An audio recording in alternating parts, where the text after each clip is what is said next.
T'as mis l'enregistrement. Jagajan, tu prends les cartables.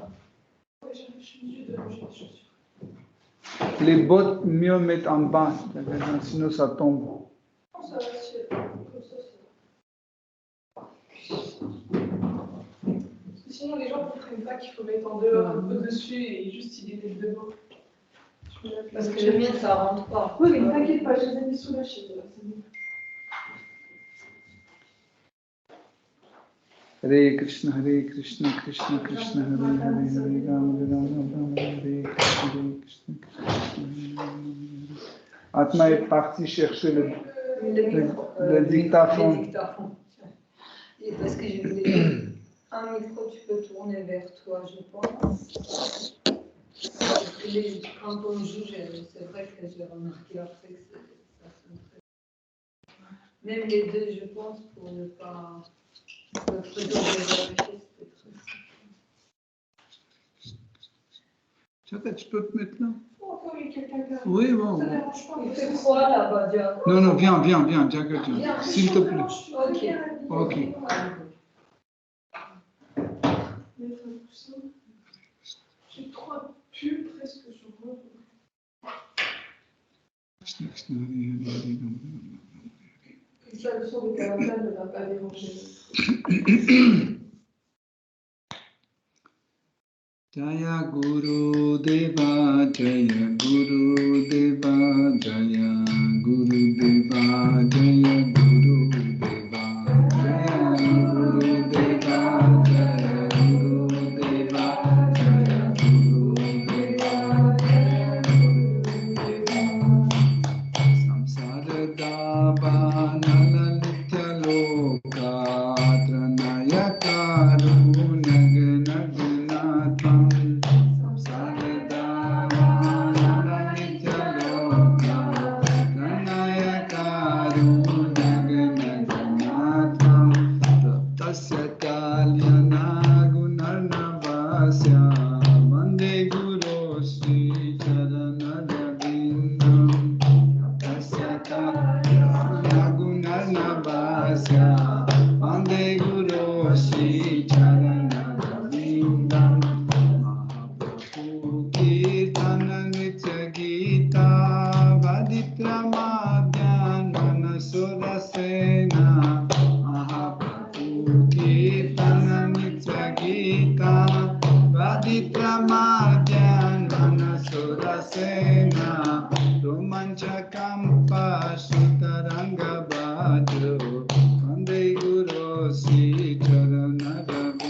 Vande Guru Sri Charanarabindam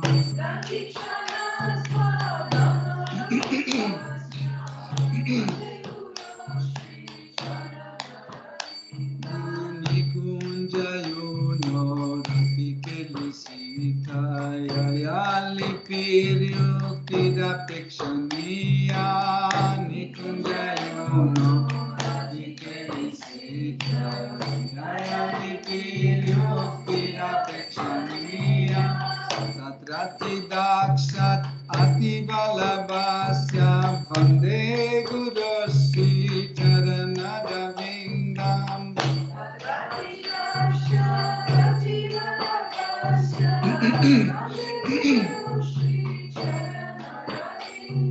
Sakshataditvena samastra shastra yuktastatha bhavyata eva saddhi Sakshataditvena samastra shastra yuktastatha bhavyata eva saddhi Kitu praborya priya eva tasya Vande Gurosi Charanadavindam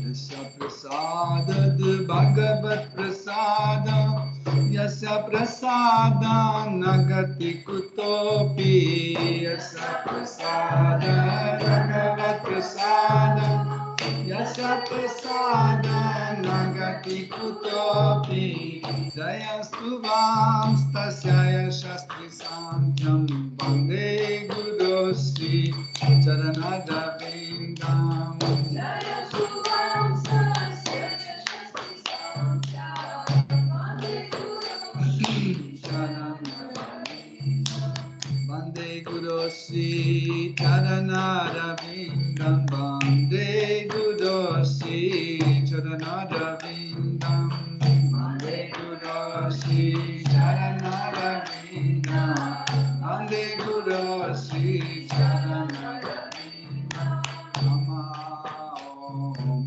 Vishnu Padaya Krishna Prasthaya Bhutale Srimate Bhakti Vedanta Swami Niti Namine Nama Om Vishnu Padaya Krishna Prasthaya Bhutale Srimate Bhakti Vedanta Swami Niti Namine Namaste Saraswati Devi Gauravani Pracharine Nirvishesha Sunyavadi Paschatya Deshatarine Namaste Saraswati Devi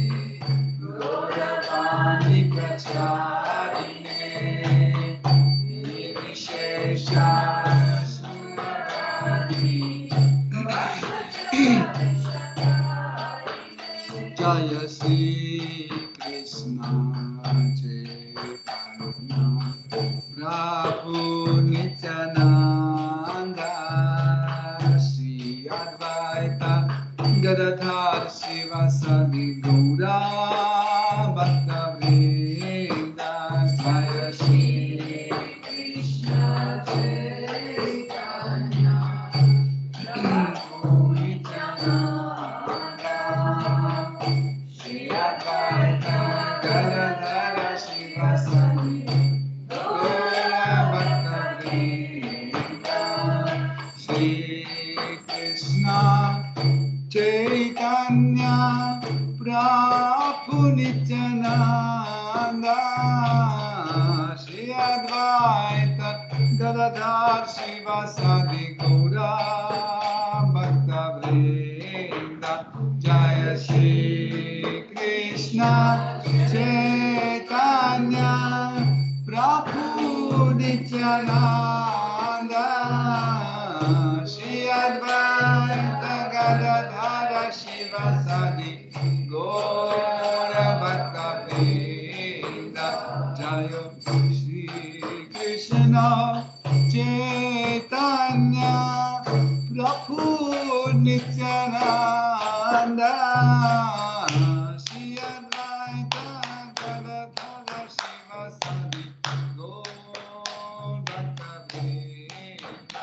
Jaya Shri Krishna Chaitanya Prabhu Nityananda Shri Advaita Gadadhara Shivasadi Gaura Bhakta Hare Krishna,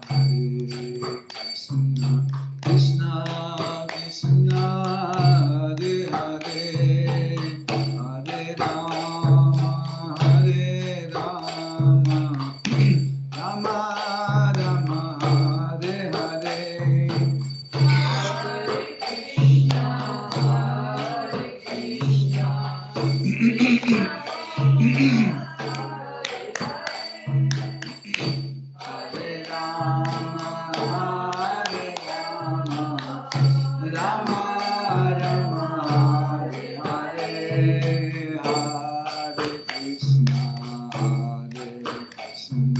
Krishna Krishna, Hare Hare, Hare Rama, Hare Rama, Rama Rama, Hare Hare.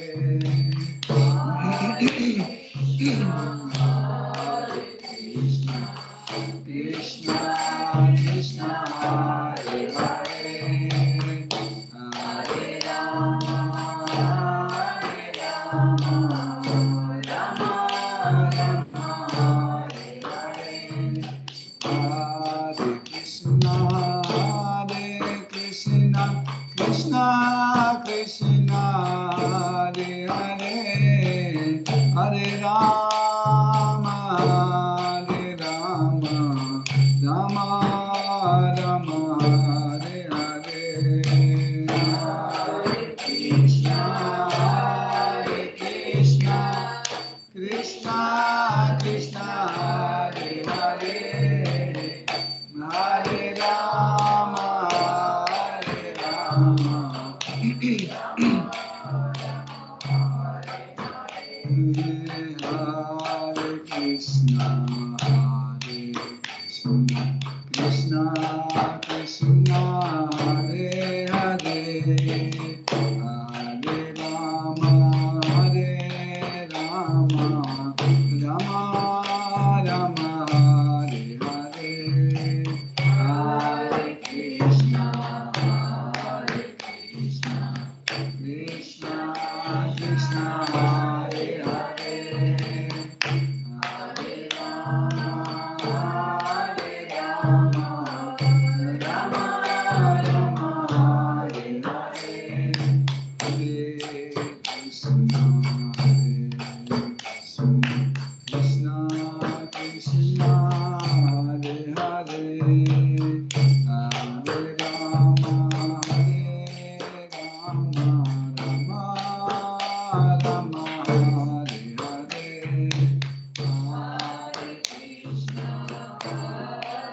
Krishna, Krishna Krishna, Hare Hare, Hare Rama,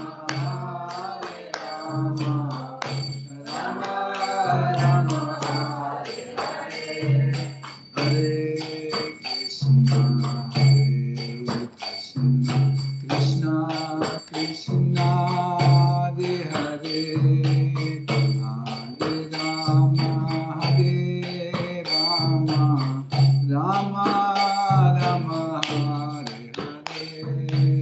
Hare Krishna,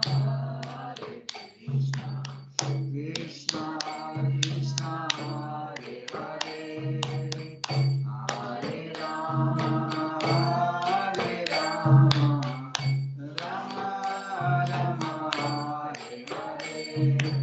Hare Krishna, Krishna Krishna, Hare Hare, Hare Rama, Hare Rama, Rama Rama, Hare Hare. Hare Krishna,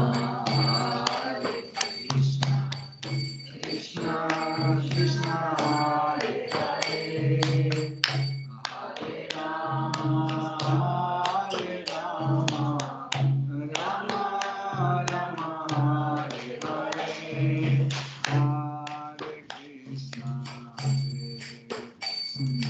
Krishna Krishna Hare Hare Hare Rama Rama Rama Rama Hare Hare Hare Krishna Krishna Krishna Hare Hare Hare Rama Rama Rama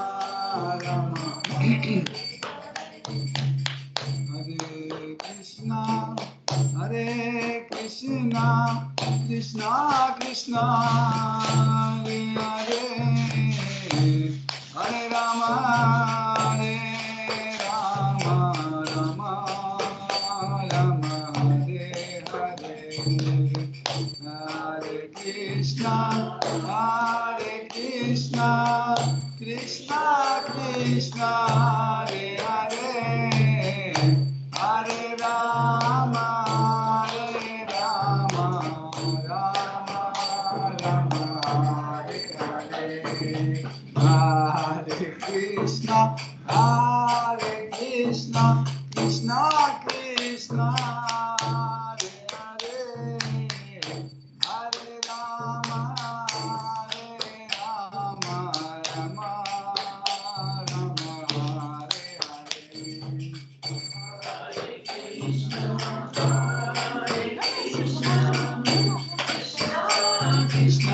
Merci Bali. Hare Rama Rama Rama Jaya Prabhupada Jaya Prabhupada Jaya Patita Pavana Prabhupada Prabhupada Jaya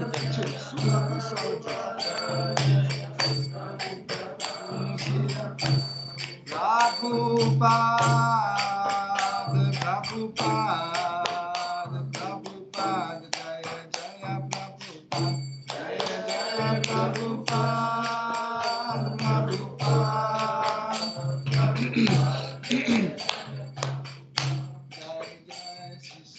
Parishishwar ki jai, Shri Jagannath, Shri Baladev, Shri Mati, Subhadra Devi ki jai, Shri Jagannath Swami Patita Pavana ki jai, Shri Srinivas Sachi Sutta Advaita Chandra Dharadhara Shivasadi Gaura Bhakta Vrinda ki jai, Shri Gauranga Nitai Gosai ki jai, Shri Gaura Nitai ki jai, Jai Sitaram Lakshman Hanuman Bharata Shatrugna Yodhidam ki jai, Shri Lakshmi Narasimha Prahlad Maharaj, Shri Sudarshan Chakra ki jai, Tulsi Maharani Bhakti Devi ki jai, Saraswati Devi ki jai, Shri Guru Parampara ki jai, Shri Prabhupada ki jai, Deep Lord Devada Samdev.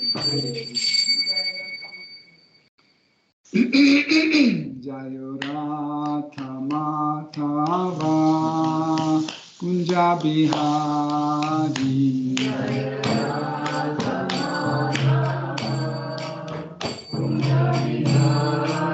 Jaya Radha Madhava Kunja Bihari Kunja Bihari Gopi Jana Vallabha Girivaladhaji Gopi Jana Vallabha Girivaladhaji Gopi Jana Vallabha Girivaladhaji Gopi Jana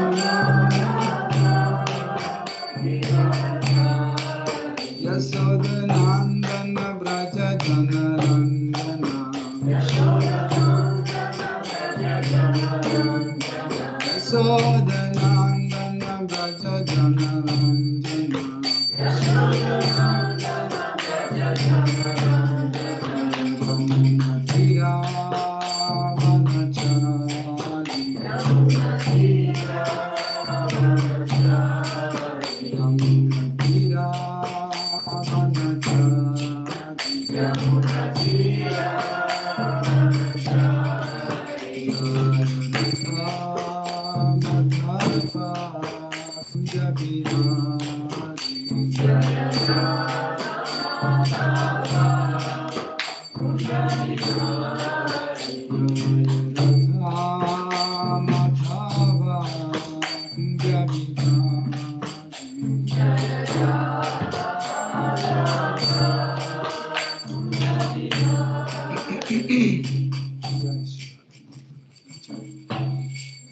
Om Ajnanatirandasya Janandjana Shalakaya Chakshurunmilitam Yena Tasmai Shri Gurave Namaha Shri Chaitanya Manobhishtam Stapitam Yena Bhutale Swayam Rupa Kadamayam Dadati Svapadantikam Vandeham Shri Guru Shri Yuta Padakamalam Shri Guru Vaishnavamscha Shri Rupam Sagrajatam Sahagana Raghunatham Vitam Tam Sajivam Sadvaitam Savadutam Parijana Saitam Krishna Chaitanya Devam Shri Radha Krishna Padasagana Lalita Shri Vishakam Vitamscha Hey Krishna Karuna Sindhu Dinabandhu Jagatpate Gopesha Gopika Kanta Radha Kanta Namostute Tapta Kanchana Gaurangi Radhe Vrindavaneshwari Vrishapanu Sukta Devi Pranamami Hari Priye Vancha Kalpatarubhishcha Kripa Sindhubhya Cha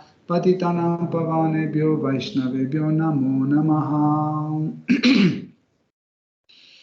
Nama Om Vishnu Padaya Krishna Preshtaya Bhutale Shrimate Bhaktivedanta Swami Niti Namne Namaste Saraswate Deve Gauravani Pracharine Nirvishesha Shunyavadi Vaishtatya Desha Tarine Jai Shri Krishna Chaitanya Prabhu Nityananda Shri Advaita Gadadhara Shivasadi Gaura Bhakta Vrinda Hare Krishna Krishna Krishna Hare Hare Hare Rama Rama Rama Hare Hare Hare Nama Eva Kevalam Kalanasteva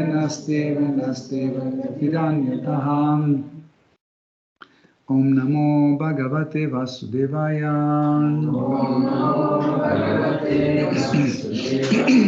Om Namo Bhagavate Vasudevaya Om Namo Bhagavate Vasudevaya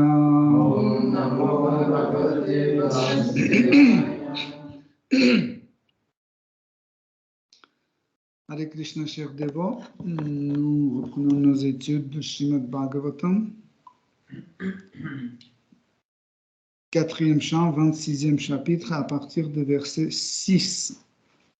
Non, à partir de verset... Oui, ok. 6. Ok, 6. Tirtheshu pratidrishteshu rajametyan pashun vane yavat artham alam lupho handyat iti niyamyate. Traduction. Si un roi est trop attaché à manger de la chair animale, il peut, en se conformant aux directives des Écritures révélées qui touchent à l'accomplissement des sacrifices, se rendre dans la forêt pour y chasser certaines espèces animales bien définies. Nul n'a le droit d'abattre des animaux sans nécessité ou sans restriction. Si les Védas règlent en quelque sorte l'abattage des animaux, c'est pour mettre un frein aux extravagances d'esprits irresponsables que viennent influencer la passion et l'ignorance. Teneur est porté par Srila Prabhupada. Certains se demanderont peut-être pourquoi il faut restreindre la satisfaction des sens.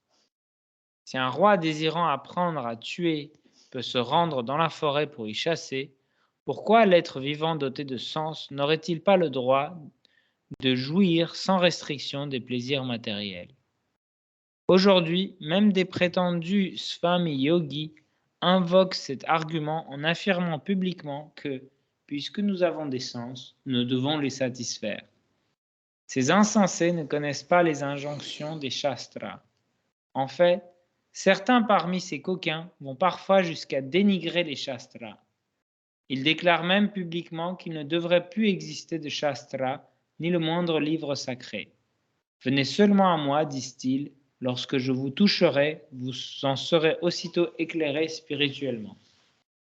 De fait que les hommes de nature démoniaque veulent être trompés, les escrocs sont légion. Aujourd'hui, en cet âge de Kali, la société se compose dans l'ensemble de trompeurs et de trompés.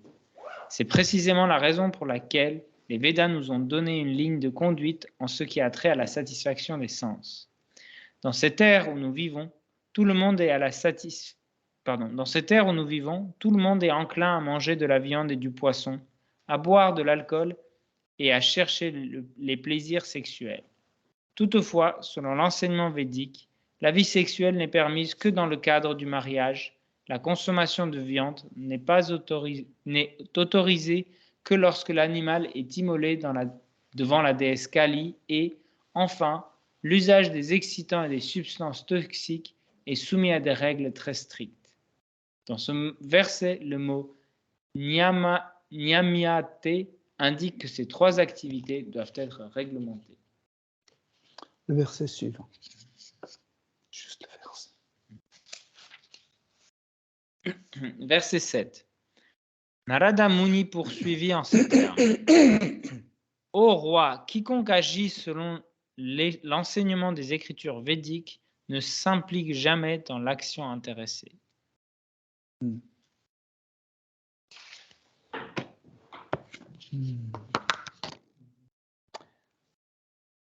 L'âme est active par sa nature.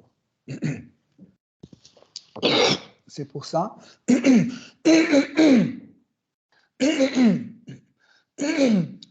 que vous voyez autour de vous tellement des êtres vivants qui bougent, qui font quelque chose, etc., etc. Mais à 90% de leurs activités, ce sont des activités qui sont canalisées vers la gratification des sens. Pourquoi? Parce que dans la nature d'être vivant, il y a une partie de sa constitution qu'elle est bienheureuse. Donc l'âme, par sa nature, est bienheureuse. Sauf que quand elle tombe dans les conditions de monde matériel, en fait, cette bienheurosité ne se voit pas, n'est pas perçue ni par les autres, ni par l'âme même.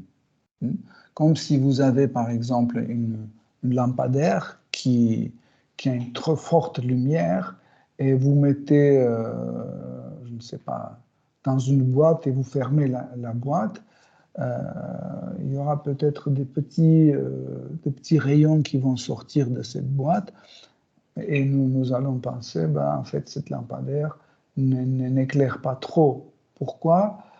Parce que on voit le résultat, ça n'éclaire pas. Mais si vous ouvrez la boîte, vous allez voir qu'en fait, la lampadaire même, elle n'a pas perdu sa puissance. Elle continue à éclairer de la même façon, sauf qu'elle est placée dans les conditions où ses qualités ne sont pas perçues. Donc, quand l'être vivant vient dans ce monde matériel, elle tombe dans des conditions d'illusion, en fait. Et l'illusion, en fait, cette illusion la prend tellement qu'elle n'arrive pas à percevoir ni la bienheurosité des autres et ni la sienne. Okay? Vous vous souvenez, on dit toujours que chaque âme, c'est Sat Chit Ananda. Ça veut dire elle est éternelle, elle est pleine de connaissances et il est en pleine félicité. Mais je me demande si je suis bienheureux, pourquoi je ne le sens pas? Parce que je suis dans cette boîte. Je suis dans cette boîte, mais je ne me vois pas à l'intérieur de boîte, je me vois de l'extérieur. Vous voyez, comment c'est possible? Par exemple, vous êtes chez vous, okay, et devant vous, il y a un miroir. Et quand vous commencez à vous observer, je ne sais pas quoi, vous coiffez, je ne sais pas, faites un maquillage ou autre, vous commencez à s'identifier avec le reflet qui est dans dans le miroir. Okay? Et en effet, le vrai, pour vous, devient le reflet du miroir. Vous dites que celui-là qui est vrai. Par exemple, si je vous dis « comment vous êtes », vous allez décrire ce que vous avez vu dans le miroir. Est-ce que quelqu'un entre vous est capable de décrire quelque chose d'autre? Non. Hein? Pourquoi? Parce que seule information que vous recevez sur vous-même, c'est le reflet de miroir. Pareil, quand nous venons dans ce monde matériel, ce faux ego, c'est ce qu'on appelle, et on parle toujours de faux ego, c'est en réalité, le faux ego, c'est la mauvaise perception de vrai ego. Okay? C'est la mauvaise perception. Pourquoi? Parce que l'information qui vient de vrai ego est perturbée. Pourquoi? Parce qu'il y a des obstacles, en fait, qui doivent vous amener ou fournir les bonnes informations. Okay? Quels sont ces obstacles? C'est les diverses qualités de l'énergie matérielle. Hein? Souvent, en parlant des qualités d'énergie matérielle, on évoque seulement Rajas, Tamas et Sattva. Mais il y a d'autres qualités aussi, comme par exemple l'illusion. L'illusion aussi, c'est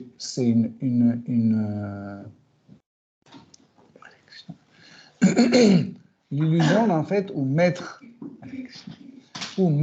un être vivant dans l'état d'illusion, c'est aussi une qualité d'énergie matérielle. Okay? Souvent, on pense que c'est seulement Tamaguna qui nous met en illusion. Non. En fait, cette qualité, mettre un être vivant dans l'illusion, c'est une qualité d'énergie matérielle. Mais quand cette qualité d'illusion rentre en contact avec trois autres qualités, nous obtenons trois types d'illusions. Illusion dans Tamas, illusion dans Rajas et illusion dans Sattva Guna.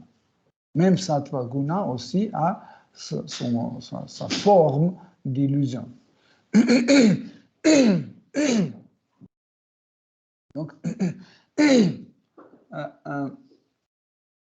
d'autres qualités de l'énergie matérielle importantes, c'est la temporalité. Okay? Donc, vous voyez, vous avez déjà cinq qualités d'énergie matérielle. Okay? Bien sûr qu'il y a d'autres. Si vous voulez encore plus, par exemple, il y a aussi la qualité d'inertie. Elle est inerte. OK? Voilà. Encore, ça fait 6 qualités d'énergie matérielle. OK? Et ces 6 qualités d'énergie matérielle, en réalité, nous mettent dans une forme d'illusion, et cette illusion, en fait, devient comme un filtre de perception de soi. Oui? Donc, comme, je ne sais pas, les femmes surtout remarquent souvent les miroirs, ils disent « non, j'aime pas ce miroir », et quand le mari dit « mais pourquoi tu n'aimes pas ?» il dit « ce miroir me grossit ». Vous n'avez pas remarqué ça? Il y a des miroirs qui mincissent, il y a des miroirs qui grossissent. Donc, et les femmes préfèrent ceux qui maigrissent. Et ça veut dire, qu'est-ce que ça veut dire? C'est que nous prenons pour cette image qui est reflétée dans le miroir. C'est une perception de soi, ce genre de perception de soi qui est tellement répandu dans ce monde matériel que nous n'imaginons pas un autre. Et en fait, toutes ces qualités, par exemple, toutes ces 6 qualités d'énergie matérielle que nous avons citées, deviennent l'obstacle de la perception de soi. Okay? Et comment l'être vivant agit? Il agit selon la perception de soi. Et nous avons dit que, en fait, cette perception de soi est la matière qui forme le faux ego. Okay? Donc, ça veut dire, notre faux ego, comme on a dit, c'est le vrai ego perçu à travers ces 6 filtres. Hein? À travers ces 6 filtres, mais encore une fois, on a donné 6, encore on peut ajouter, hein, mais ce n'est pas la peine, c'est déjà, on a compris que ces 6 filtres modifient en fait la perception de notre vrai ego. Et à travers ces modifications, nous avons une palette des actes que ou d'activités que nous mettons ou appliquons dans ce monde matériel. Pour que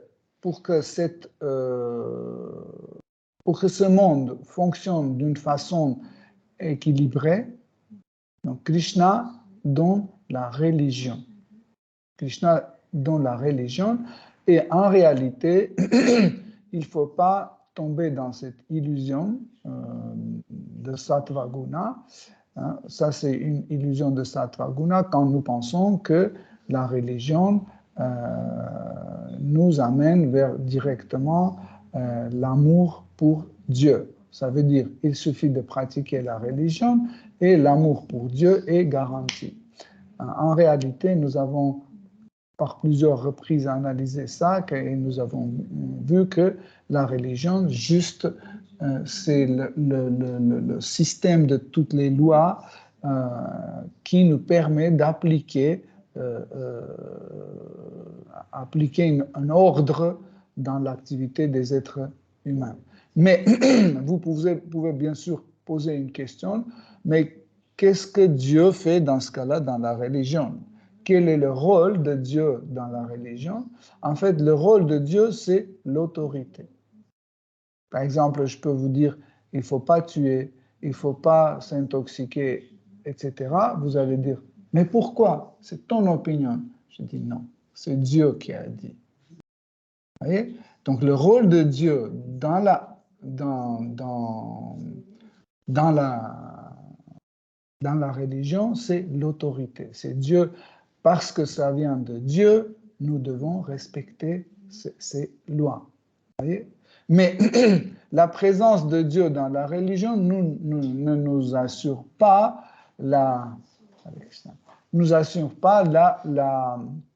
l'amour pour Dieu. Ne nous assure pas. Il faut aller plus loin pour retrouver Dieu. Les règles et prescriptions qui sont données dans les écrits védiques, il y a 2 types. Plutôt, il y a 3 types. 3 types de règles et de règles. Ce sont ce que nous devons faire, ce qui est interdit, ça veut dire on ne doit pas faire, et ce qui est conseillé. Okay? Ça, c'est quelque chose d'extraordinaire. Hein? Parce que quand on dit dans la religion, il y a des choses à faire. Cela veut dire, je vais faire des choses, en fait, pour mon bien et celle des autres. OK? Tandis que les choses interdites nous limitent mes actions pour que je ne fasse pas mal aux autres et à soi-même. Vous voyez? C'est ça. Okay? Et le troisième, c'est la partie de liberté. Les prescriptions, en réalité, c'est la partie de liberté. Quand on parle de libre arbitre, de choix, etc., en fait, c'est les prescriptions. Par exemple, chanter Hare Krishna Mahamantra, ce n'est pas une règle, c'est une prescription. Écouter Srimad Bhagavatam, ce n'est pas une règle, c'est une prescription. Et si vous étudiez attentivement, vous allez voir que tout ce qui concerne le bhakti, vraiment bhakti, c'est les prescriptions. Ça veut dire que c'est des conseils de Krishna, c'est conseils des grands acharyas, etc. etc. Même s'il y a dans notre sadhana, dans notre règle et prescription appelée sadhana bhakti, il y a des règles et prescriptions, il y a certaines règles hein, qui nous interdisent des choses, etc. Ça peut interdire et pour les autres aussi. Par exemple, il y a une règle que nous ne pouvons pas rentrer au temple avec des chaussures. Okay?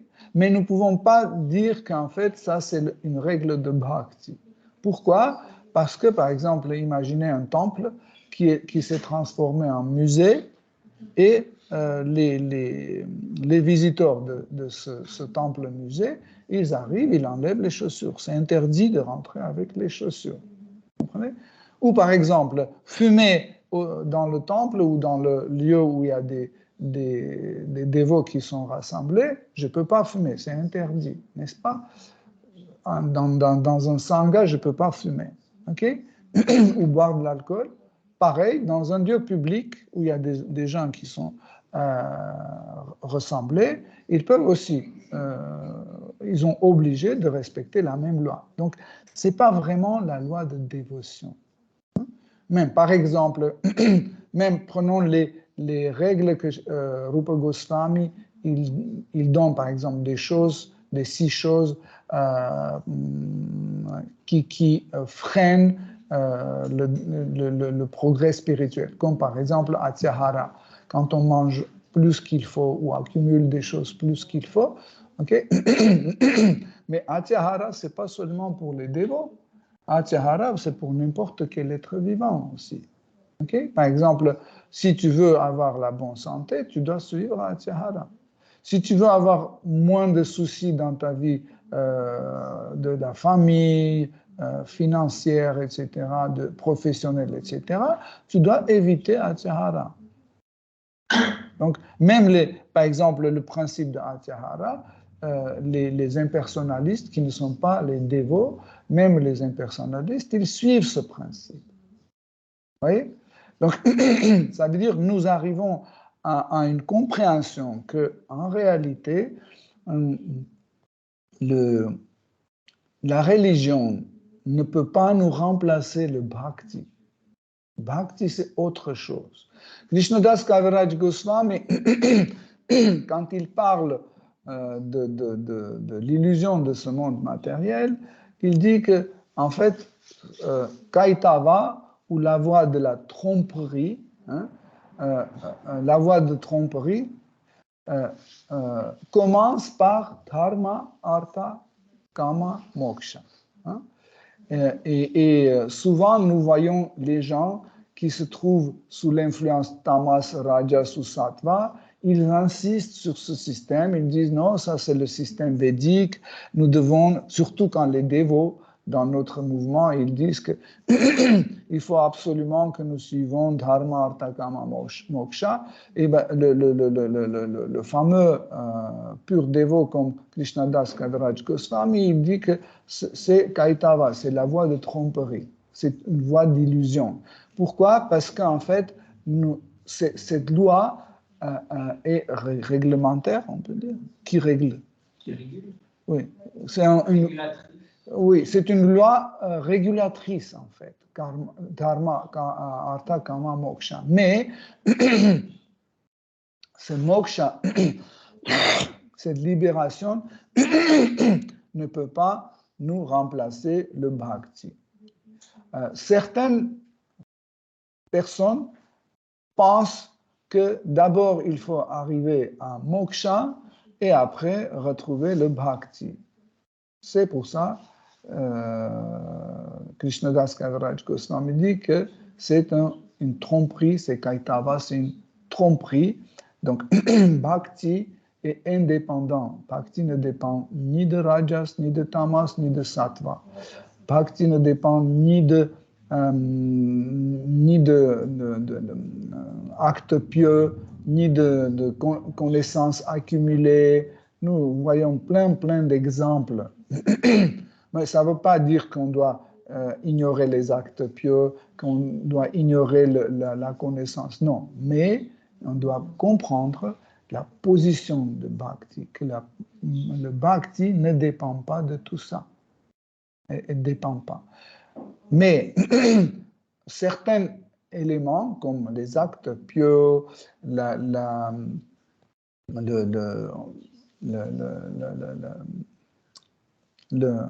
vairagya, renoncement, le renoncement, acte pieux, renoncement, cultivation de savoir, etc. Tout cela, c'est des outils que le bhakti utilise. Okay? Comme par exemple, vous voyez, électricien. Un électricien, il a des pinces, il y a des tournevis, des câbles, etc. Okay? Mais ce sont les outils de l'électricien. Ça ne veut pas dire que si je donne ces outils à Patita Pavana, tout de suite, il devient électricien. Vous comprenez? Ou si on donne à Georges, tout de suite, il devient électricien. Non. Mais un électricien, il a besoin de ces outils, il commence en utilisant ces outils, en fait, il peut appliquer en fait, son métier ou ses actes. Pareil, les outils de Bhakti, c'est le renoncement, le savoir, les actes pieux, etc. Mais Bhakti ne dépend pas de ça. Comme l'électricien ne dépend pas des tournevis, hein, parce que tout simplement, par exemple, imaginez qu'un électricien doit dévisser la boîte électrique et il n'a pas d'outils. Et puis on dit, bah voilà, c'est pas un électricien. Vous voyez maintenant que l'électricien dépend de tournevis. Ben non, il va dans la cuisine, il va trouver un couteau, il va mettre un truc pour isoler la manche, il va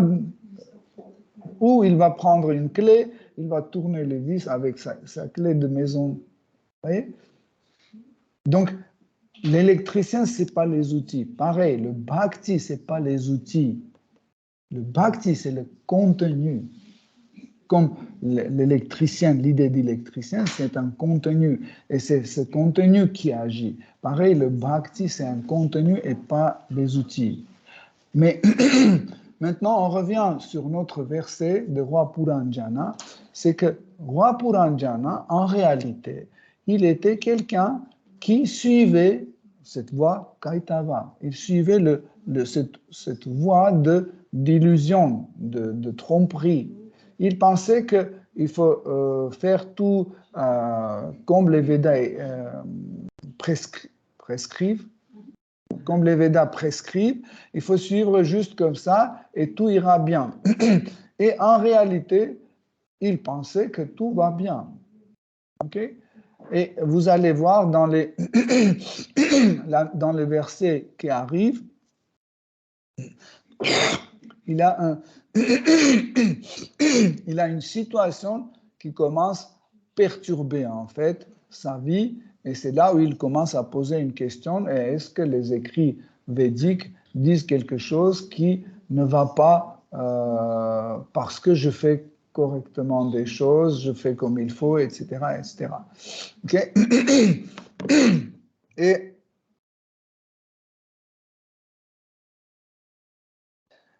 Narada Muni explique que celui qui agit selon les règles des Védas, il ne sera jamais perdu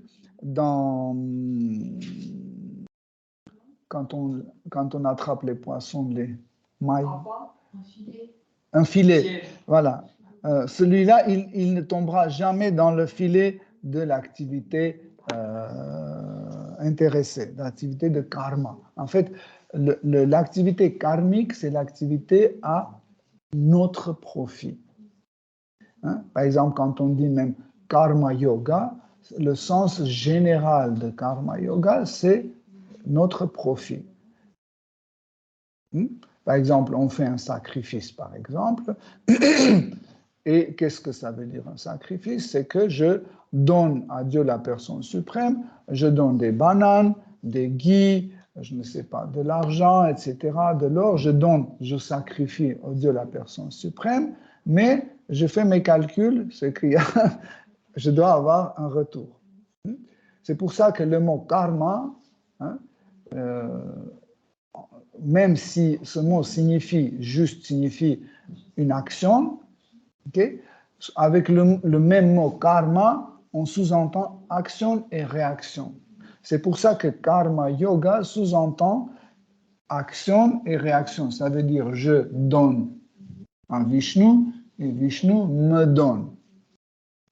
Je fais quelque chose mal à quelqu'un, ce mal va me revenir. Je fais du bien, ce bien va me revenir. C'est le principe de karma. C'est pour ça que, en fait, le karma, en général, utilise dans deux sens, comme une action, mais aussi comme une action intéressée. Ça veut dire une action qui attend un retour. Okay? Donc,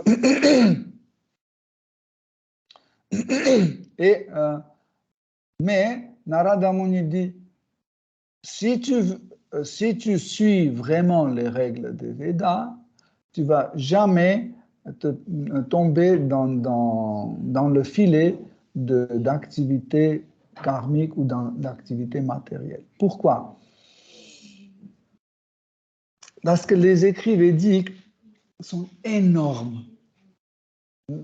Si quelqu'un pense qu'il peut, pendant une vie, étudier tous les écrits védiques, impossible. C'est une forêt, c'est un jungle, et c'est juste par la miséricorde de Srila Prabhupada qu'on a eu une partie essentielle de Veda et qu'on étudie maintenant avec une scrupulosité pour vraiment comprendre le sens de tous les écrits sacrés. Parce que l'homme a une tendance, toujours l'homme a une tendance de prendre les Védas ou les écrits sacrés partiellement. On prend seulement la partie qui nous arrange. La partie qui ne nous arrange pas, on rejette. Hein. Par exemple, je donnais un dévot, l'Upadeshamrita de Rupa Goswami, et quelques jours après, ce livre a été rendu parce que le contenu était trop strict et en fait empêchait ce dévot faire son activité, ce qu'il voulait, parce que c'est trop. Pareil, la Bhagavad Gita dit plein de choses différentes. Dans la Bhagavad Gita, Krishna dit plein de choses différentes et souvent les dévots, ils disent oui, ça c'est ok, mais ça c'est trop, Krishna. Non, je ne suis pas tellement un pur dévot, ça c'est pour les purs dévots. Moi, c'est ça. Ok, je peux t'offrir les fruits, légumes, machin, ça va. Le reste, c'est pas pour moi. Bon, je ne peux pas abandonner ma famille, mon travail, mon chocolat, mon café, ça c'est pour les autres, ça c'est pas pour moi. Ça veut dire partiellement. Tandis qu'ici, Narada Muni dit que si tu veux ne pas tomber dans le filet d'activité intéressée, il faut que tu suives tous les conseils de Veda ou les plus importants, le plus important. Okay? Sinon, nous prenons seulement les Védas partiellement. Pareil, dans le Bhakti Yoga,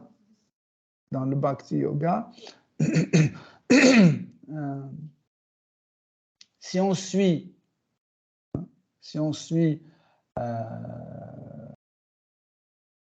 les règles et prescriptions de Bhakti, surtout les angas les plus importants, Srimad Bhagavatam dit, celui qui suit les règles de Bhakti, les plus importants, il ne va jamais tomber, même s'il va courir avec les yeux fermés.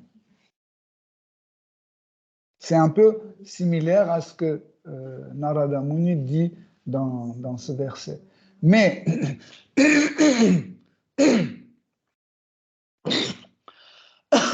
pardon.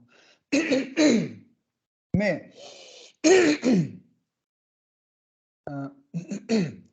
quand on suit les prescriptions des Védas, la religion progressivement nous amène à un renoncement, à une renonciation.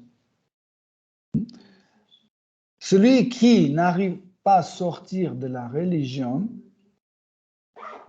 ça veut dire qu'il ne suit pas toutes les règles de la religion.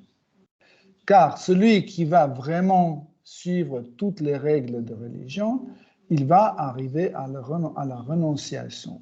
Celui qui arrive à la renonciation et qui arrive à appliquer cette renonciation, comme c'est écrit dans les écrits sacrés, comme vous vous souvenez, on disait qu'il y a deux types de renonciation, c'est Phalgu Vairagya et Yukta Vairagya. Phalgu Vairagya, c'est un renoncement inutile, une renonciation inutile. Et Krishna dit dans la Bhagavad Gita que ce type de renonciation fait mal à la personne et au Paramatma qui se trouve dans son cœur. Donc, Krishna lui-même, il ne se sent pas bien à cause de Phalgu Vairagya, à cause de cette renonciation inutile. Et comme explique Srila Prabhupada, on a parlé la dernière fois, c'est pour ça que Krishna vient sous la forme de Bouddha, parce que il veut arrêter en fait cette souffrance des êtres vivants, parce que lui-même il ne supporte pas cette souffrance. Okay? Vous pouvez dire, mais pourquoi dans ce cas-là Krishna a organisé la bataille de Kurukshetra? Il y avait tellement de personnes tuées, surtout les êtres humains, tandis que pour les animaux, il est venu comme Bouddha pour sauver. Et pourquoi il est venu? Et lui-même, il a organisé la bataille de Kurukshetra. C'est qu'en fait, ceux qui participaient à la bataille de Kurukshetra, c'est ceux qui ne souffraient pas à cause des autres. Ils souffraient par leur propre acte. Par exemple, Duryodhana, pourquoi il s'est retrouvé dans cette guerre, dans cette bataille? Parce que il a fait tel ou tel acte contre les Pandavas. Pourquoi les Pandavas se sont retrouvés sur le champ de bataille de Kurukshetra? Parce qu'eux-mêmes, ils ont commis plein de fautes aussi. Mais un animal qui est sacrifié, il n'a jamais commis une faute. Il n'a jamais commis une faute pour laquelle on doit la tuer. Selon son karma, cet animal doit être tué. Vous voyez? Mais la différence c'est que cet animal, dans cette vie-là, elle ne fait pas mal aux autres. Parce que son niveau de conscience est très élevé, très bas. Tandis que la conscience d'un être humain est très élevée. Vous voyez? Et en fait, c'est là où il y a le karunya, c'est la compassion que le dévot montre. Pourquoi nous ne mangeons pas de la viande? Ce n'est pas parce que c'est mauvais pour la santé, c'est parce que, en fait, nous appliquons ce principe de karunya, la compassion. Parce que la compassion amène le pardon.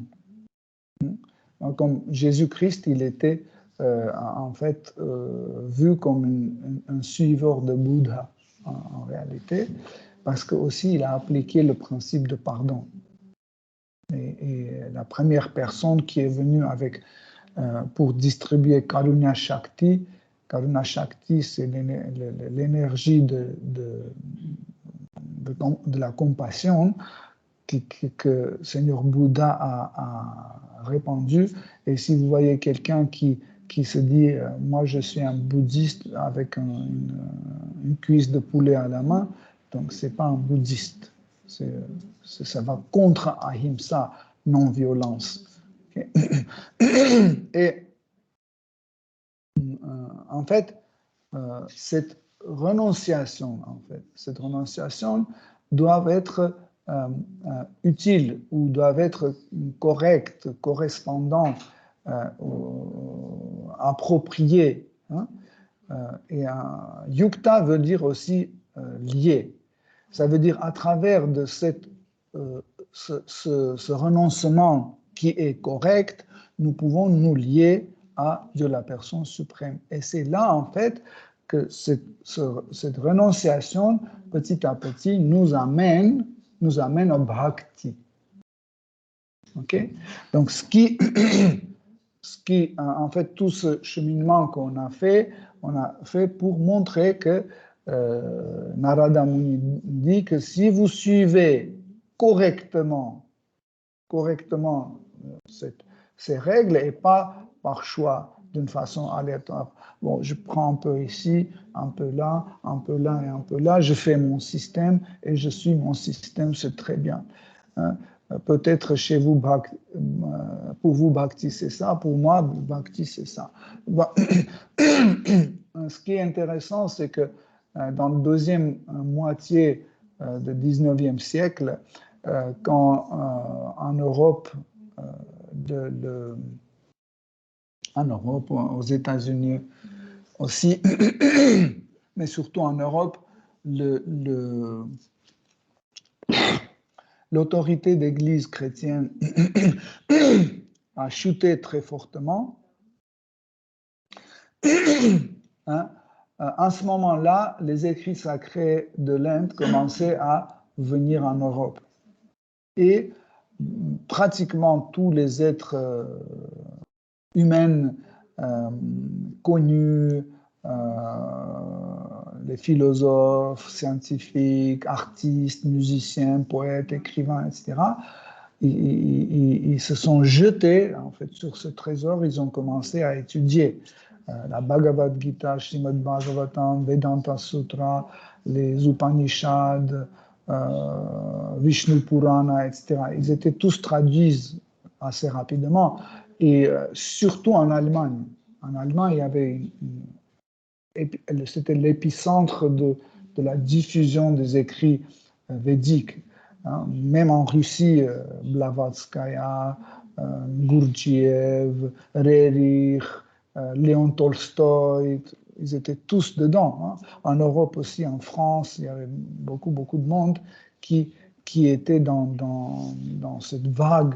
Mais le problème, que la plupart parmi ces gens, ils prenaient juste ça partiellement. Hein, partiellement.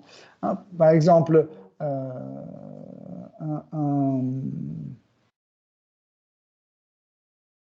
qu'est-ce qu'il y a avec ce coussin? Vous n'arrivez pas à décider quoi faire? Laissez.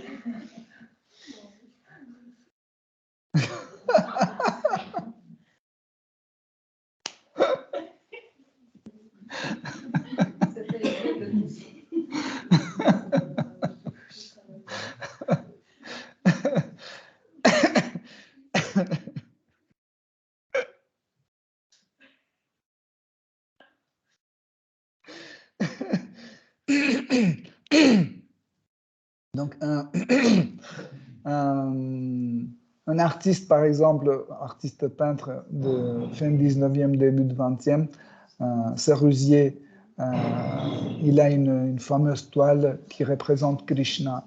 Mais en fait, il a pris juste l'idée de Krishna, la forme physique de Krishna, mais il n'a pas mis dans les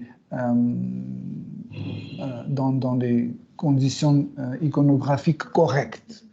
Vous voyez, si ce n'est pas écrit Krishna, vous ne pouvez pas connaître parce que l'iconographie n'est pas respectée, mais lui, il a donné le titre de cette toile, ça s'appelle Krishna.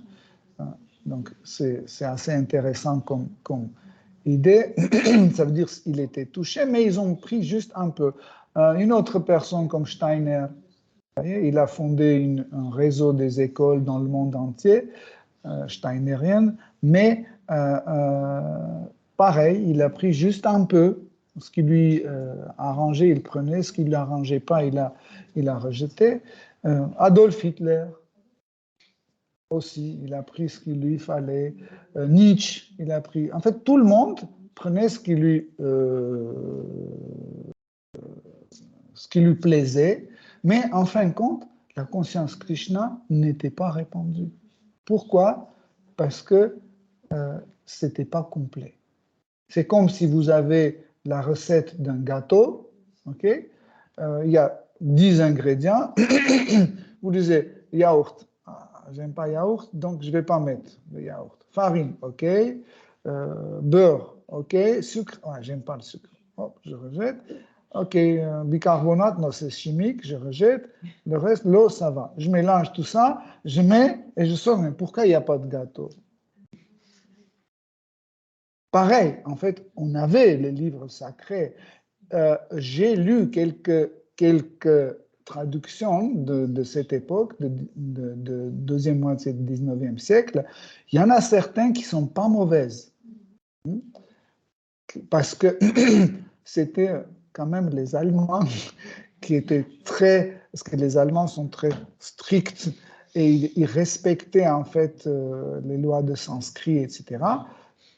On ne peut pas dire que ça vaut les livres de Srila Prabhupada parce que dans leur traduction, il n'y avait pas de dévotion. Mais quand je compare avec les livres de Prabhupada, je vois qu'en fait, c'était bien respecté et c'est assez correct au niveau de traduction, juste traduction. Et on peut dire que, mais ben voilà, la dévotion pouvait se répandre. Non, parce que il n'y avait pas le principe Dieu, gourou, disciple.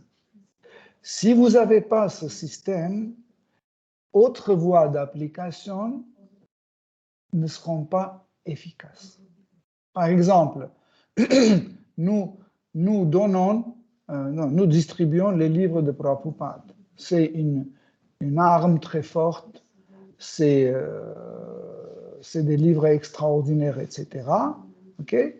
Mais tant que, même si la personne il lit ces livres, c'est très bien chez le Prabhupada va lui prêcher, etc.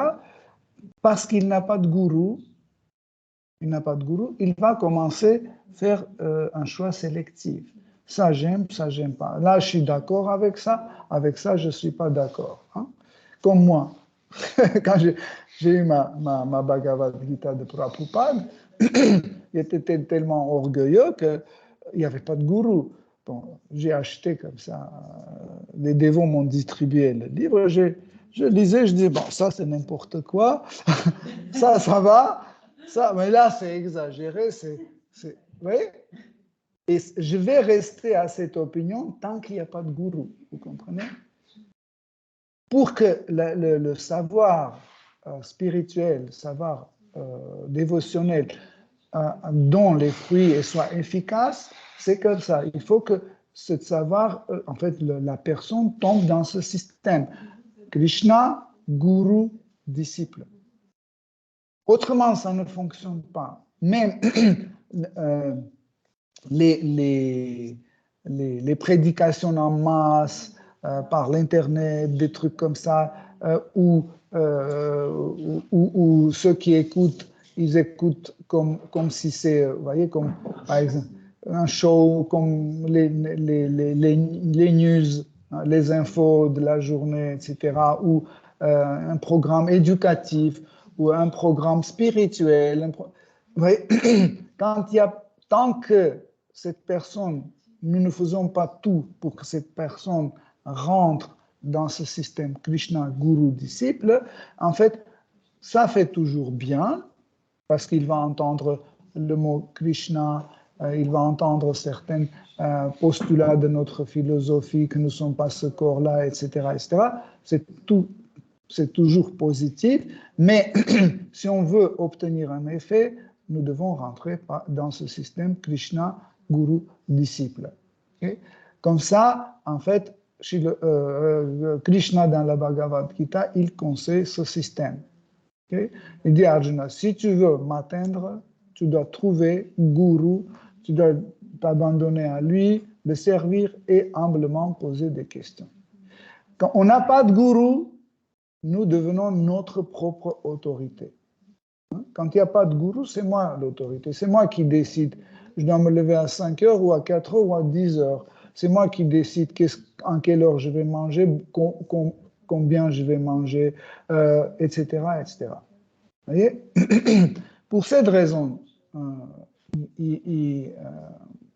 Narada Muni raconte à roi Prachinabarhishat l'histoire de roi Puranjana. Et dit que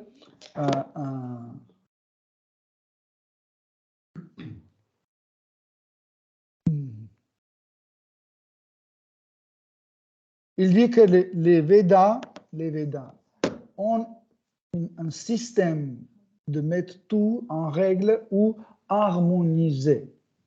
En fait, les règles de la religion, ce sont des règles harmonisantes.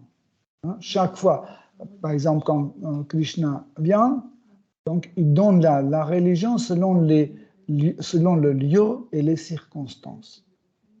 Par exemple, pourquoi, quand Bouddha est venu, il y a 3000 ans, quand il est venu, il n'a pas donné le principe de Sankhya philosophie. Pourquoi? Parce qu'il a pris en compte le contexte, les circonstances, le lieu et les circonstances. Si nous ne prenons pas ça en compte, en fait, les principes de religion ne seront pas appliqués, ça sera inapplicable et ça ne va pas être diffusé. Ça ne sera pas diffusé. Et il explique que, Narada Muni explique à un roi Prachinabarhishat, c'est que nous ne pouvons pas, d'une façon illimitée, faire les sacrifices des animaux. Vous savez, quand le Seigneur Bouddha est venu, les sacrifices se faisaient chaque jour, plusieurs fois par jour, dans plusieurs endroits simultanément. Ça veut dire, le sacrifice a perdu son sens, c'est devenu un barbecue, tout simplement un barbecue. Ça veut dire, pour que ça soit permis à manger la viande, on faisait vite fait, allez. Voilà. Sauce moutarde, etc. Vous voyez? C'est devenu vraiment un repas. C'était le rituel de repas. Et ce n'était pas un sacrifice dans lequel nous faisons un sacrifice, on offre quelque chose à Seigneur Vishnu, etc., etc. Vous voyez? C'est pour ça que pour chaque époque, il y a des règles qui ne sont pas les mêmes. Par exemple, en Kali Yuga, faire des sacrifices des animaux sont interdits. En général, Srimad Bhagavatam explique que ce type de sacrifice de feu, même si vous offrez les bananes, les noix de coco, etc., c'est invalide. C'est invalide, pourquoi? Parce que nous n'avons pas les brahmanas qualifiés qui peuvent, par les règles de sacrifice, inviter les demi-dieux à ce lieu de sacrifice. Nous, les dévots, des fois, on dit oui, on va faire le sacrifice. On met le feu, on place joliment des bananes, etc., etc. On prononce les mantras, on verse le ghee, etc. Et à la fin du sacrifice, ni Indra, ni Chandra, ni Varuna, ni Vishnu, ni Shiva, personne ne vient. Mais nous pensons que voilà, c'est super, on a fait le yaga, etc. Pourquoi un dévot fait le yaga? Comme par exemple un pur dévot comme Maharaj Yudhishthir, pourquoi il faisait yaga? Pas parce qu'il pensait que ça marche, ça ne marchait pas. pour son époque aussi, les yagas étaient interdits. Hein. En fin de Dvapara Yuga, c'était pas la méthode. La méthode était l'adoration au temple. C'était pas les yagas. Les yagas étaient interdits, mais quand même, Maharaj Yudhishthira, il faisait les yagas.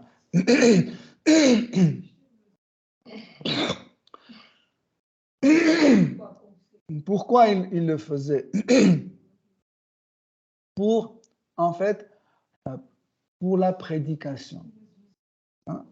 En fait, la première chose qu'il faisait, qui est extraordinaire, quand il faisait des yagas, en fait, pendant les yagas, on invite le public, n'est-ce pas? C'était des rois, des sages, des personnes extraordinaires qui étaient invités. Et Maharaj Yudhishthira, il invitait même Krishna à direct Krishna à yaga. Donc, quand Krishna venait au yaga, c'était plus la peine de faire le feu de sacrifice parce qu'il est déjà venu. Il y avait tellement des personnes saintes comme Srila Vyasadeva, Narada Muni, etc., qui venaient au yaga, que c'était même pas la peine de commencer le yaga, vous comprenez? Même les demi-dieux venaient sans que le yaga commence, voyez? Parce que les demi-dieux savaient qu'ils peuvent profiter de ce prétexte, ils venaient pour voir Krishna. Vous voyez? Hare Krishna. Je vais m'arrêter là. Si vous avez des questions, des commentaires.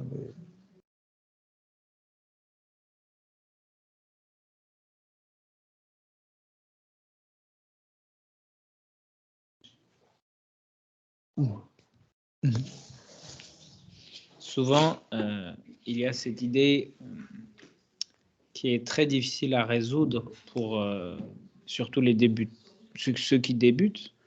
Et je ne parle pas juste en nombre d'années, mais en général, tant qu'il n'y a pas on va dire, une réalisation qui est passée, il y a toujours ce trouble qui a été discuté là, hein, mais qui, je pense, mérite encore des questions. C'est à quel moment il y a une distinction entre les règles et prescriptions de Sadhana Bhakti et les règles et prescriptions védiques. À titre, je disais, à quel moment il y a une distinction entre les règles et prescriptions de Sadhana Bhakti et les règles et prescriptions védiques. Juste à titre anecdotique, c'est comme ce matin ou hier, je ne sais plus, c'était la question de la culture védique et la culture Vaishnava. Et je pense qu'il y a toujours cette confusion, en fait. Ce n'est pas parce qu'il y a une règle et prescription que c'est l'une ou l'autre automatiquement. Quelle est la différence entre Védique et Vaishnava? Ou plutôt Védique dans et Sadhana? Dans ce cadre précis. Parce que sinon, c'est facile. Tu dis l'un, c'est pour Krishna, l'autre pas. Dans le cadre de Sadhana. Comment tu distingues que tu es en train d'aller dans l'un ou dans l'autre?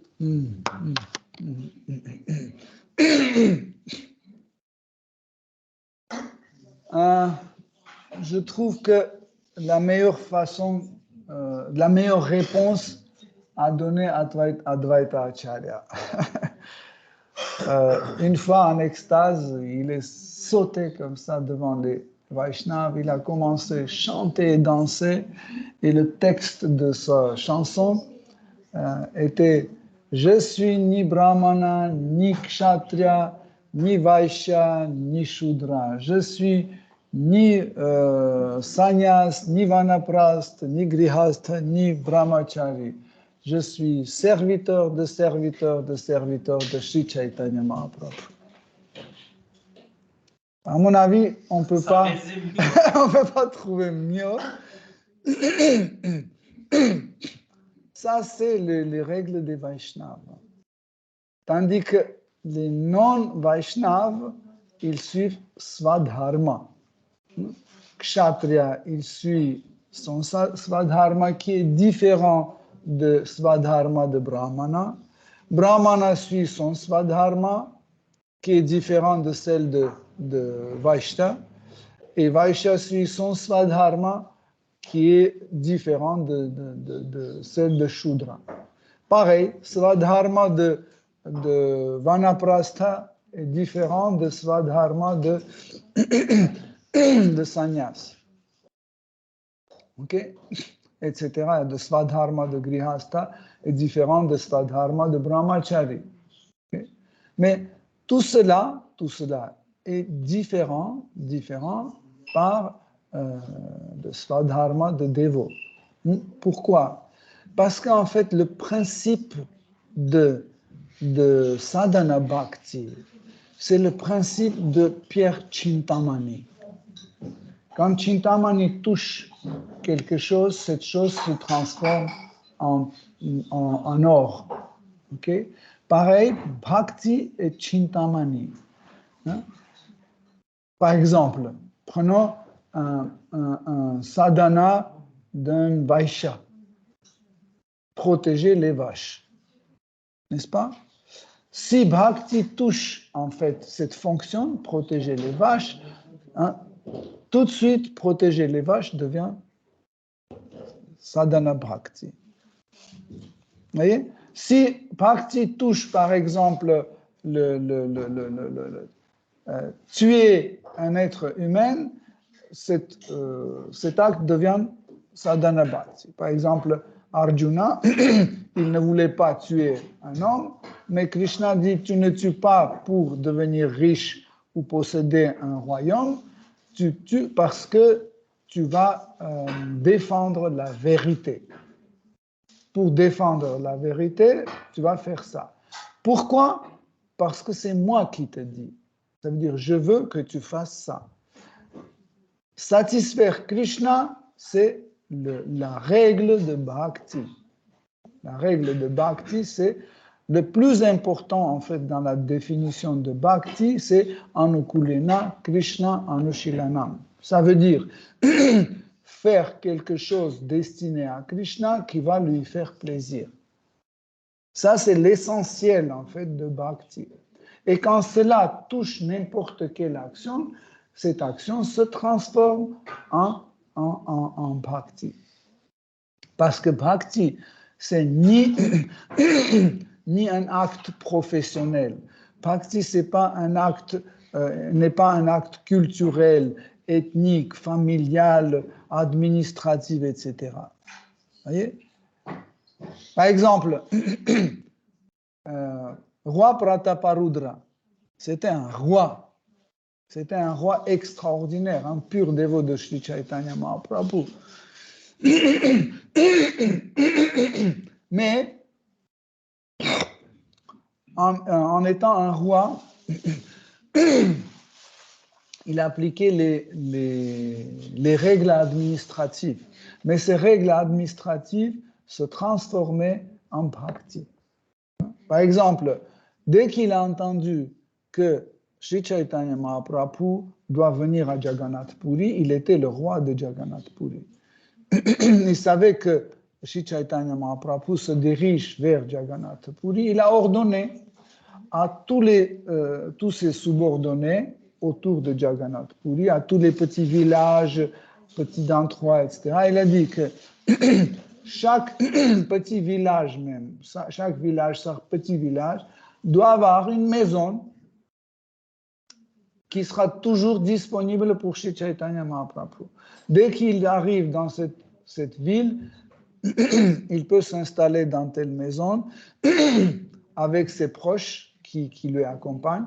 Et dans cette maison, il doit avoir un sac de riz, un sac de farine, un tonneau de ghee, des légumes, des fruits, etc., etc.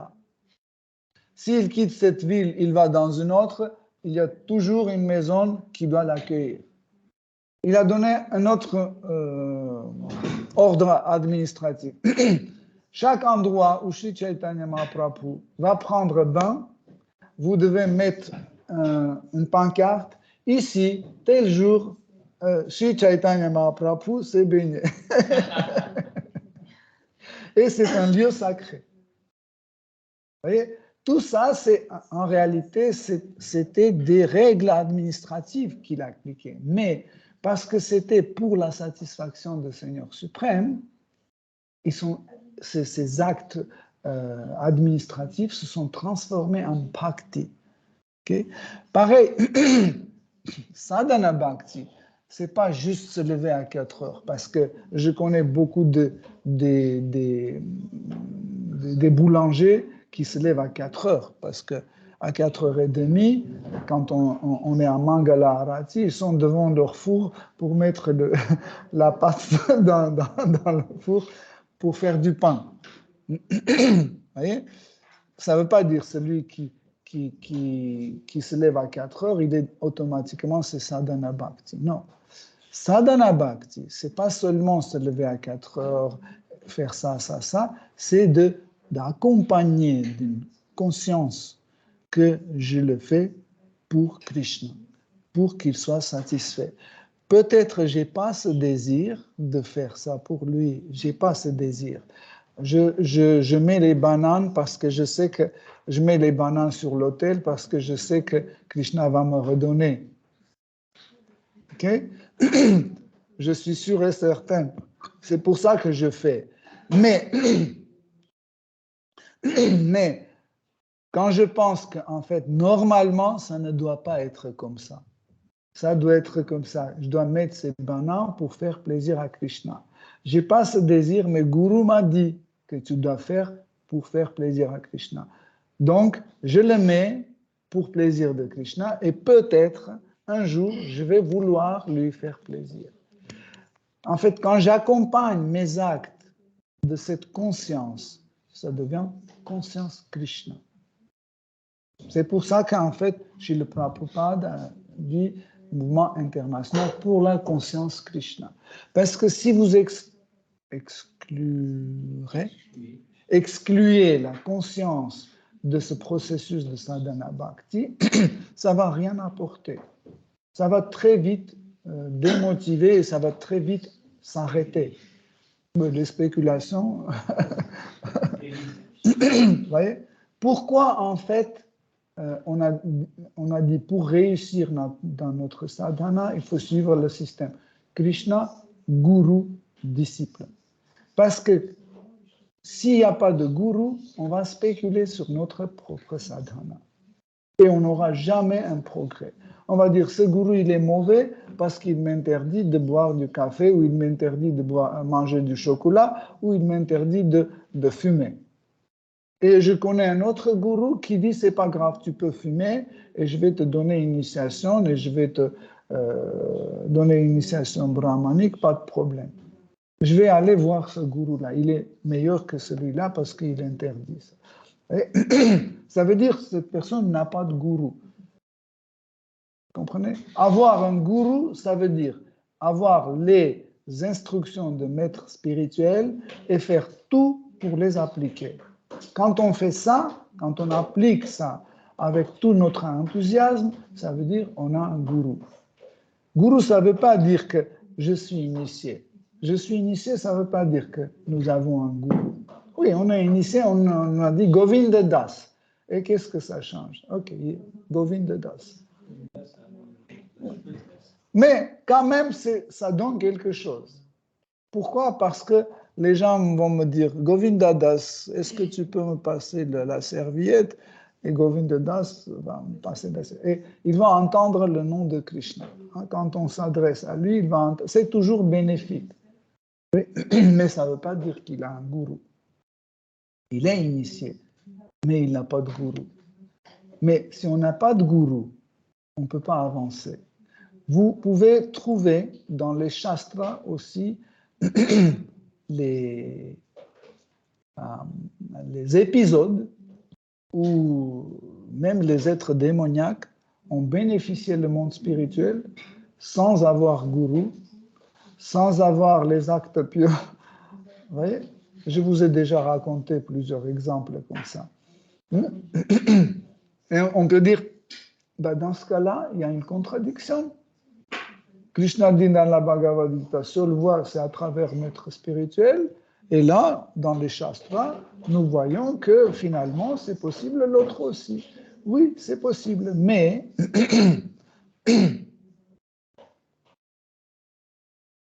libérer quelqu'un de ce monde matériel qu'il bénéficie du monde spirituel, c'est autre chose. Progresser spirituellement, c'est autre chose. Ce n'est pas la même chose. Même cette personne qui va dans le monde spirituel, Krishna l'a tué, il a offert, vas-y, je t'offre le monde spirituel. Je t'offre le monde, la présence à Vaikunta. Il va dans le Vaikunta, même s'il n'a jamais fait des actes pieux, il n'a jamais chanté le Saint, jamais il n'a rien fait, mais Krishna lui a donné ce bénéfice. Il va là-bas, mais pour progresser là-bas, il doit avoir un gourou. Le gourou dans le monde spirituel, il n'a pas la même apparence que gourou ici dans le monde matériel. Parce que dans le monde matériel, quand on dit gourou, tout de suite on imagine un sannyas en orange avec son danda et qui tout le monde dit tel Maharaj, tel Maharaj. Parce que nous sommes conditionnés par cette couleur, par ces mots, etc. Mais dans le monde spirituel, le gourou, c'est celui qui nous aide à nous approcher à Krishna. Ça peut être un gourou dans la forme d'un perroquet, dans la forme d'une vache, de la flûte, etc., etc. Vous comprenez? C'est différent. C'est pour ça qu'en fait, avancer spirituellement et avoir une libération, c'est pas la même chose. Okay? C'est pour ça, en revenant au début de la question, pour avoir un vrai sadhana, il faut qu'on ait un gourou. Parce que sinon, on va spéculer totalement. On va dire, oui, j'ai entendu telle personne sur l'Internet, c'est un dévot avancé, il a dit ça, tel gourou a dit ça, tel gourou a dit ça, etc., etc. Krishna dit non. Il faut que tu trouves quelqu'un qui a réalisé la vérité absolue. Il faut que tu t'abandonnes à lui, tu le sers, et humblement, tu poses des questions. Ça, c'est la méthode. Krishnadas Kaviraj Goswami explique ça dans plus détaillé, explique dans Chaitanya Charitamrita, juste au début de Adi Lila. Le premier tattva, la première vérité, laquelle il explique dans Chaitanya Charitamrita, c'est Guru Tattva. Parce que si on ne comprend pas Guru Tattva, ça sera très difficile à aborder les autres tattvas, comme Vishnu Tattva, Shiva Tattva, Jiva Tattva, etc., etc. Tout d'abord, Guru Tattva. Qui est Guru? Qui est Guru? Tant qu'on n'a pas compris, on ne peut pas avancer dans la vie spirituelle. Parce que sinon, on ne comprend pas quelqu'un, n'importe qui peut prendre ce rôle et nous amener dans des ténèbres profondes. Hein. Vous savez qu'il y avait une mode les années 70, il y avait tellement de gourous dans le monde entier, vous ne pouvez pas imaginer. Il y avait des gourous qui faisaient des danses rasa lila avec les filles, plein. Il y en avait qui faisaient se prostituer ses disciples, les filles et les garçons, en disant que vous n'êtes pas ce corps-là, pourquoi vous êtes attaché à ça? Quand vous couchez avec quelqu'un et vous m'amenez l'argent, c'est pour que je puisse servir Krishna. Vous n'êtes pas ce corps, ne soyez pas attaché à ça. C'est une fausse identification. Il y avait toutes sortes, vous comprenez? Pourquoi? Parce que personne n'était au courant de Guru Tattva. Qui est Guru? À quoi ça sert Guru? Il y avait des spéculants, spéculateurs horribles qui profitaient de la naïveté des gens, de leurs faux égos. Ils commençaient à leur flatter, faisaient de la flatterie, l'hypocrisie, etc. Et là, les gens disaient, oh, je m'abandonne. Ils offraient à ce gourou leurs biens, etc., etc., etc. Et ils profitaient de tout ça.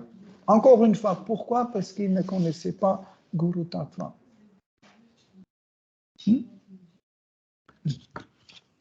Donc, si j'ai bien compris, la différenciation, c'est qu'en fait, dans le cadre de Sadhana Bhakti, Guru a mis Bhakti dans la règle qu'il a donnée. En fait, c'est tout simple. Tout le monde a joué ce jeu. Quand vous voyez une fourmi sur la table et vous voulez que la fourmi aille à gauche, vous mettez votre doigt devant. Quand ça va trop à gauche, vous voulez que cette fourmi aille à droite, vous mettez votre doigt de ce côté-là et la fourmi se dirige à droite. Maître spirituel fait pareil. Il met son doigt dans notre sadhana. Dès qu'on va trop à droite, il met son doigt sur notre sadhana pour qu'on se corrige. Dès qu'on est trop à gauche, comme ça, il corrige notre sadhana. C'est pour ça que sadhana de chaque bhakta, chaque sataka est différent. Bien sûr que nous avons les règles générales pour nous tous, mais quand même, chaque bhakta a la particularité de son sadhana. Pourquoi? Parce que vous savez que nous avons des corps différents et chacun ne peut pas faire le même sadhana. Mais cela ne doit pas nous donner une occasion à spéculer et dire, voilà, nous avons pas tous les mêmes corps. Par exemple, vous pouvez vous lever à 4 heures, moi je ne peux pas. Vous ne pouvez pas vous priver de chocolat, moi je ne peux pas. Personne n'interdit. On a la liberté de manger ce qu'on veut, dormir tant qu'on veut, etc. Mais nous ne pouvons pas obtenir les mêmes services. Par exemple, celui qui mange de la viande, il ne peut pas cuisiner pour les dévots. Celui qui fume ne peut pas donner des conférences.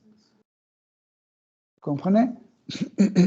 Mais ça ne veut pas dire que si quelqu'un fume, on va lui interdire de venir à Yoga Lyrique. Non.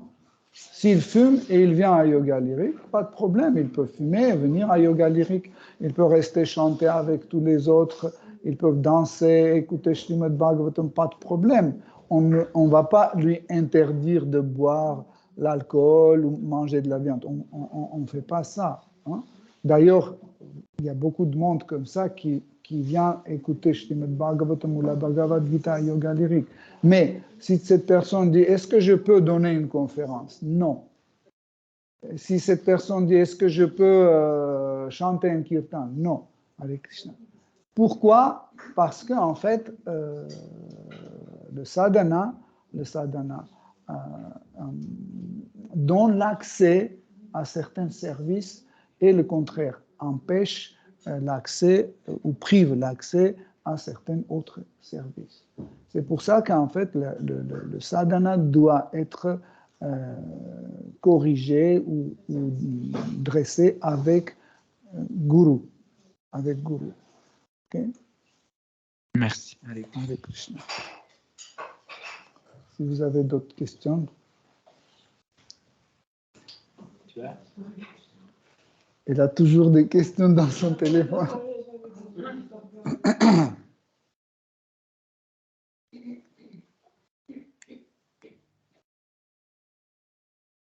Vas-y. Parfois, les questions longues, les réponses courtes.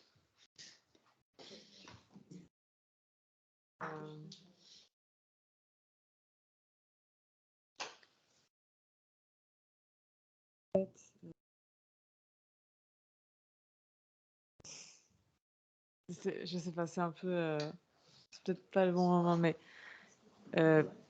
quand j'ai lu l'histoire où Brahma vole les pâtres et les vaches, il est en train de regarder que Krishna est avec les gopas et il les vole, et puis pendant une année, ils étaient disparus, mais Krishna s'est manifesté et il a manifesté toutes ces vaches et ces gopas. Et en fait, ce qui se passait, c'est que pendant bon, les autres, les parents des Gopas ou les ah non, c'était juste les veaux qui avaient disparu, je sais plus. Et les vaches. Les veaux et les Gopas. Voilà. Les amis de et les Krishna mamans, et les les veaux. vaches, elles ne savaient pas. Et les parents non plus. Et en fait, leur relation avait changé. C'est-à-dire que les vaches, par exemple, quand elles couraient après leur veau, leur bébé, elles avaient plus d'amour, c'était plus intense, tout était plus intense.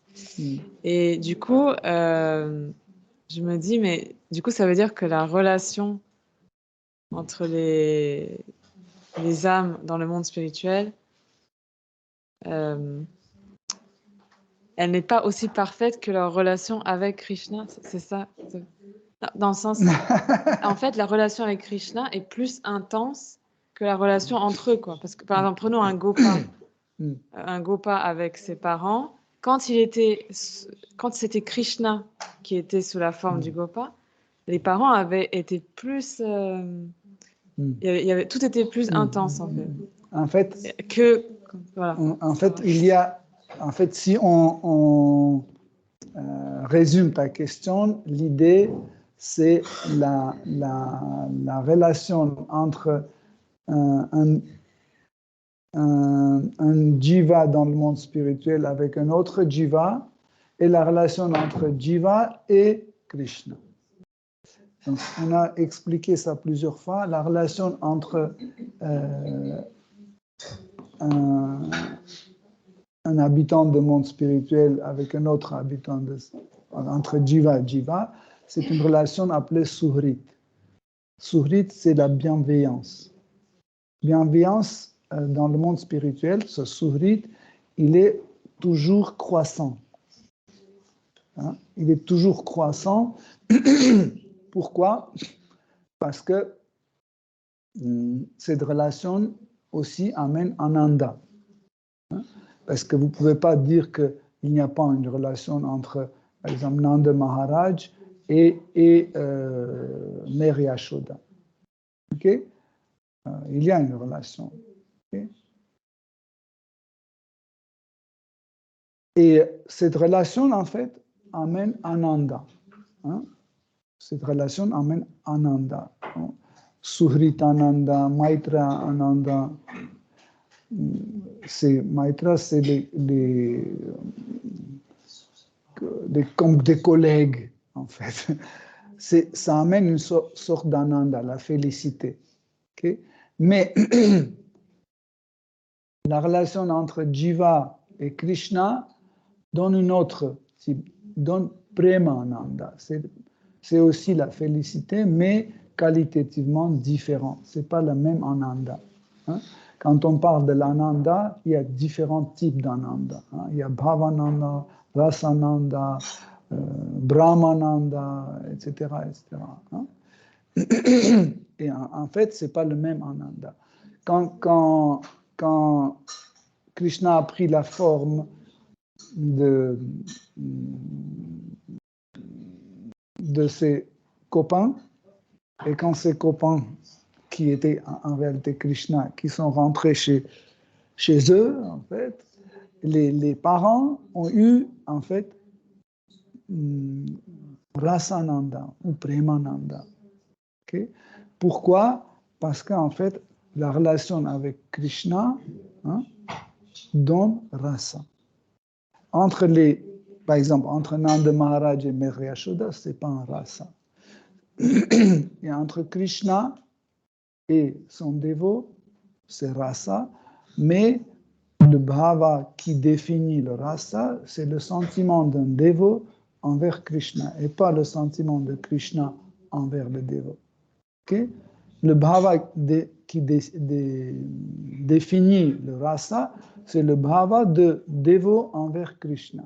Et en fait, dans cette relation, le bhava des parents de copains de Krishna définissait le Vatsala Rasa, la relation parentale vers en fait ses enfants.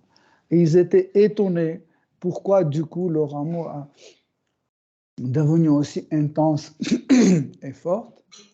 Pourquoi? Il ne comprenait pas. Seule personne qui était au courant, c'était Balarama. Et il rigolait chaque fois quand il voyait ces effets. Il rigolait, il souriait et les Vrajabasi ne comprenaient pas les sourires de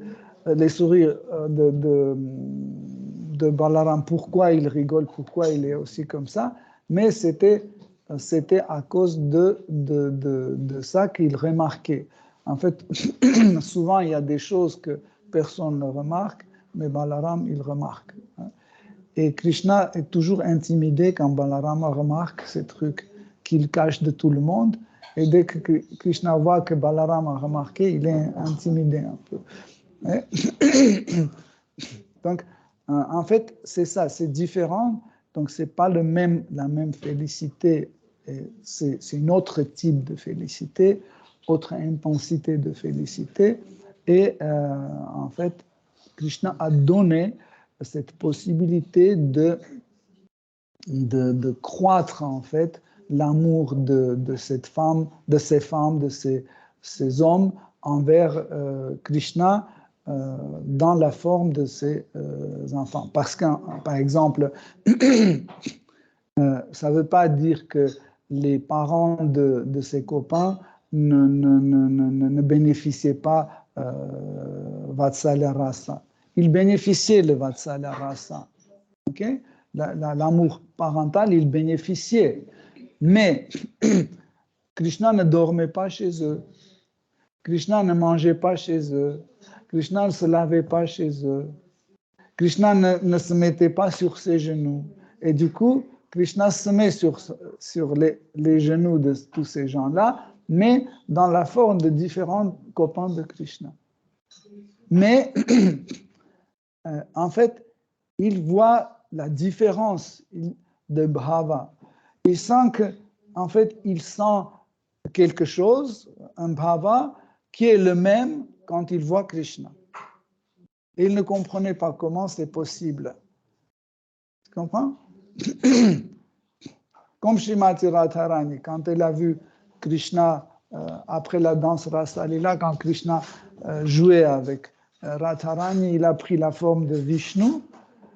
Radharani s'est approchée, elle a présenté ses hommages, elle restait devant lui, elle sentait la même chose qu'elle sent devant Krishna. Et ce sentiment, ce bhava a commencé à grandir tellement fort que deux bras de Krishna, de Vishnu, sont disparus. Il ne pouvait pas continuer à maintenir ses 4 bras. Il maintenait à force, et puis il n'arrivait plus, et 2 bras sont disparus. Et il a pris de nouveau la forme de Krishna. Tu comprends? Donc, c'est ça, en fait, la croissance de bhava. Et Krishna fait ces citations pour que le bhava de ces dévots grandisse. Hein? Que l'attachement, pas l'attachement, mais l'attraction, le rati devient de plus en plus fort. Par exemple, pourquoi Krishna quitte Vrindavan, il va à Mathura? Pour le même but, pour augmenter le rati. C'est pour ça qu'en fait, tous les divertissements de Krishna, tous les lilas de Krishna, en fait, renforcent le rati. Cette attraction devient plus en plus fort, et cela, en fait, assure le principe de Nava. Ça veut dire chaque fois Krishna est neuf, un nouveau Krishna. C'est grâce à... Si l'intensité restait le même, Krishna ne serait pas toujours neuf. Il serait... on commencerait à s'habituer à Krishna petit à petit, et puis on disait, finalement, il n'est pas extraordinaire, il n'est pas aussi beau, etc. Mais Krishna fait toujours ses divertissements, et ces divertissements commencent à croître, en fait, ce rati, cette attraction, chaque jour encore plus fort, chaque instant encore plus fort. Du coup, la différence entre la relation de Jiva avec Krishna et la relation entre les Jivas dans le monde spirituel, est-ce que c'est une différence de quantité ou qualité? Ou les deux? Ouais. Les deux. Ok. Les deux.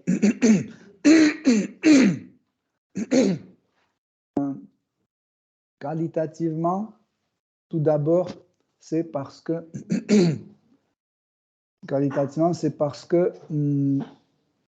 l'amour d'un dévot ou la bienveillance d'un dévot dépend de Krishna, dépend des qualités de Krishna, dépend des uddipana de Krishna, des éléments qui renforcent en fait cet amour, ces choses-là. Donc, qualitativement, c'est plus fort. Quantitativement, c'est aussi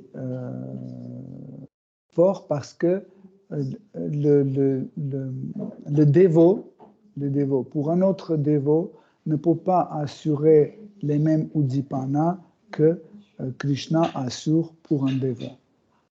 Les uddipana, en fait, ceux qui ne connaissent, les uddipana, ce sont des éléments de vibhava qui stimulent, en fait, la cause secondaire de rasa. Dans chaque type de dévot, chaque type de rasa a ses uddipana. Par exemple, la flûte de Krishna peut devenir uddipana pour les gopis, pour les habitants de Vraj, par exemple. Quand Krishna joue la flûte, tout de suite, tous les Vrajabasi, y compris les insectes, les oiseaux, la rivière, tout le monde, tout de suite, l'amour vers Krishna augmente et leur rasa commence à croître et devenir plus fort. Okay? Mais la même flûte ne fait pas cet effet sur les habitants de Vaikuntha. Donc les uddipana ne sont pas les mêmes. Pareil, par exemple, la relation entre deux dévots peut jouer un rôle d'uddipana, mais pas aussi fort. Pas aussi fort que, par exemple, les uddipana qui viennent directement de Krishna.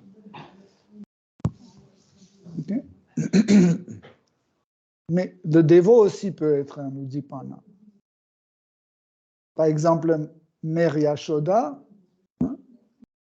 Yashodamati, est un uddipana pour Nanda Maharaj. Quand il voit Mère Yashoda, tout de suite, en fait, Mère Yashoda lui rappelle Krishna, et tout de suite, son attraction vers Krishna commence à grandir. Ou par exemple, les traces de vaches, des sabots de vaches aussi peuvent devenir un uddipana pour un dévot. Ou les traces de pieds de Krishna.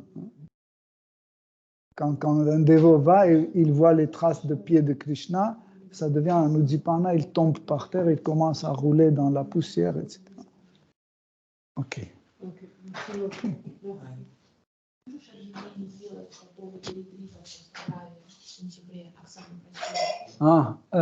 Cher dévot, Angela, je crois que tu as mis dans Extase Yoga Lyrique. Oui, il y a un mail et il y a dans l'Extase Yoga Lyrique, il y a